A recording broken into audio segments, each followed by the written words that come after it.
Exactement ce que Dieu a fait pour toi. Je sais qu'il a fait tellement de choses. Il faudrait une demi-journée. Mais malheureusement, nous sommes obligés, pris par le temps, donc tu vas faire 5 minutes. Je te laisse la parole. On applaudit la clame bien fort. Le Dieu le fait. Un bel encouragement. Bonsoir frères et sœurs. Et merci d'être là pour applaudir la puissance de ce que fait Jésus pour vous et pour nous, pour tout le monde.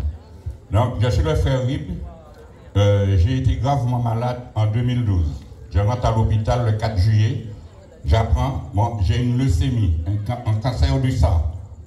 Donc, on me dit tout de suite, on va faire pour moi une greffe de la moelle osseuse. Et pour cela, il va falloir voir avec mes frères et sœurs pour trouver quelqu'un de compatible. Donc, nous sommes une fratrie de 8, même père, même mère. Mais quand ça me fait un frère et 6 sœurs, on a trouvé personne de compatible. Donc, on me dit, on va regarder avec l'IGR si on trouve des donneurs compatibles. Pendant 2 mois, je suis là, mon corps s'affaiblit. Je vois venir la mort. Et à ce moment, je me mets à prier. 4 septembre, ça fait déjà 2 mois que je suis à l'hôpital. Je me mets à prier, j'ai une Bible à côté de moi, je prends cette Bible, je l'ouvre et je tombe sur un verset de Matthieu qui dit que Jésus a guéri un paralytique et lui a pardonné de ses péchés. Et tout de suite, j'ai cru en lui. Et à ce moment, je me suis mis à prier. Je lui ai dit, Éternel, mon Dieu, mon roi, tu vois, je suis atteint d'une maladie grave. Si tu me guéris de cette maladie, je te promets de passer par les eaux du baptême et de te suivre. Cela n'a pas tardé. Le médecin vient me voir et il me dit, Monsieur Rib, j'ai une très bonne nouvelle pour vous. Nous avons trouvé 3 donneurs compatibles pour vous. Alors, du coup, lorsqu'il m'a dit qu'il a trouvé 3 donneurs compatibles, je lui ai dit, docteur, ce n'est pas une bonne nouvelle pour moi. Parce que j'ai déjà livré mon corps à Christ. Mon corps ne m'appartient plus, il appartient à Jésus-Christ de Nazareth. Il me dit, Monsieur Rib, ce n'est pas donné à tout le monde. Je lui ai dit que Jésus-Christ est donné à tout le monde. Et puis, il est parti. J'ai appelé mon épouse. Je lui ai dit qu'on vient de me présenter, de me dire qu'il y a 3 donneurs compatibles. Elle me dit, ah, c'est une très bonne nouvelle. Je lui ai dit, ce n'est pas une bonne nouvelle, j'ai refusé. Elle me dit, ah bon? Je dis oui, parce que Jésus-Christ va me guérir. J'ai la foi, j'ai la conviction que Jésus-Christ de Nazareth va me guérir. Alors, elle me dit, tu sais, il y a 2 sœurs en Christ qui sont venues. Ils m'ont dit, ma sœur, il faut que tu commences à te préparer. Je lui ai dit, ah bon? Elles t'ont dit ça? Elles seront là le jour que je vais témoigner dans ton assemblée et elles verront la puissance de Dieu. Cela n'a pas tardé. Le médecin est venu me faire une ponction de la moelle osseuse.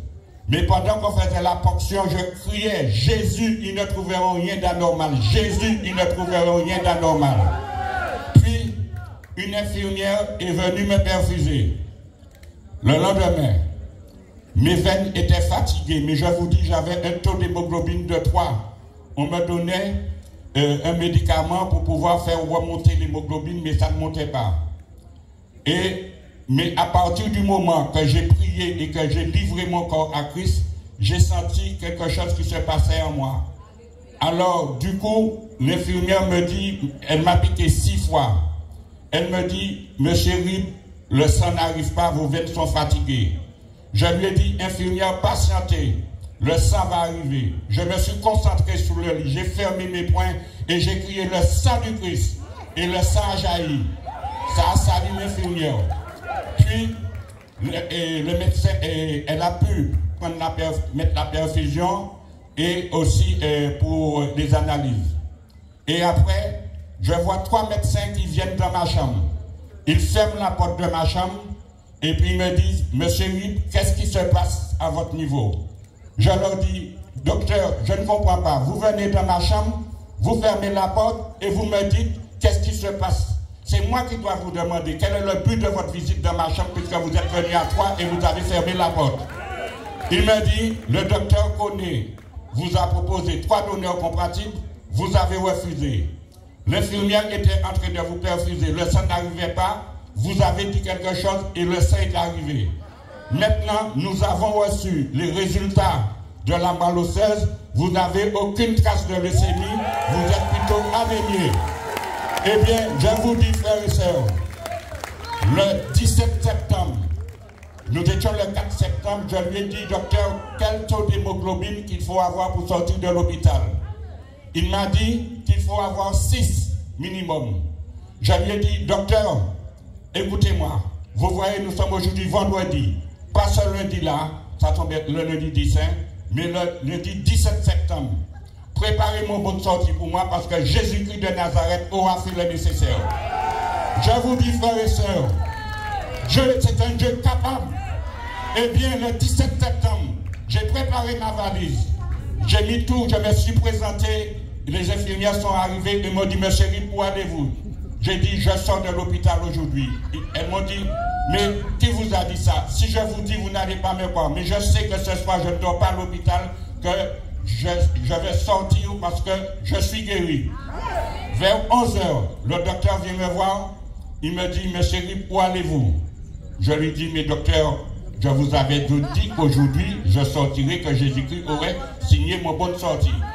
Il met sa main dans sa poche et il me dit, en effet, voilà votre bulletin de sortie.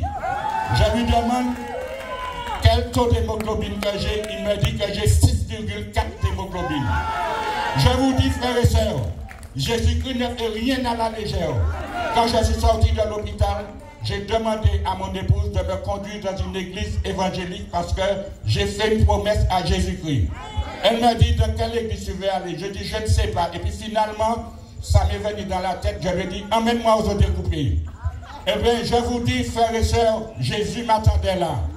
Quand je suis arrivé, on m'a mis au premier banc à l'Union chrétienne. Il y avait le pasteur Zahir qui était en train de prêcher la parole de Christ. J'écoutais avec assiduité. Je vous dis, je voulais même entrer dans sa bouche pour avaler la parole.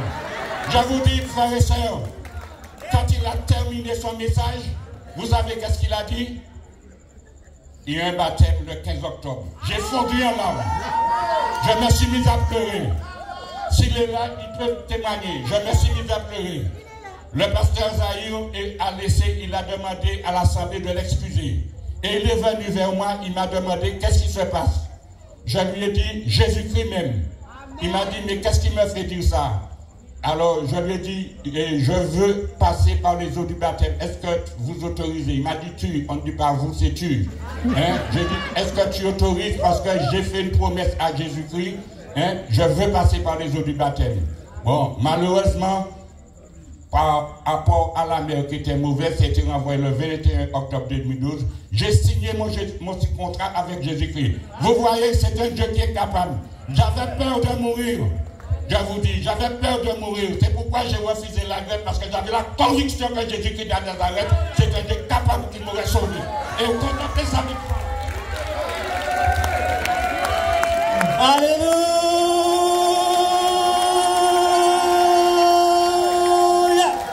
Acclamons l'Éternel. Quelle grâce! Alléluia! Bon Dieu, God. Et c'est le même. Il fait encore des miracles.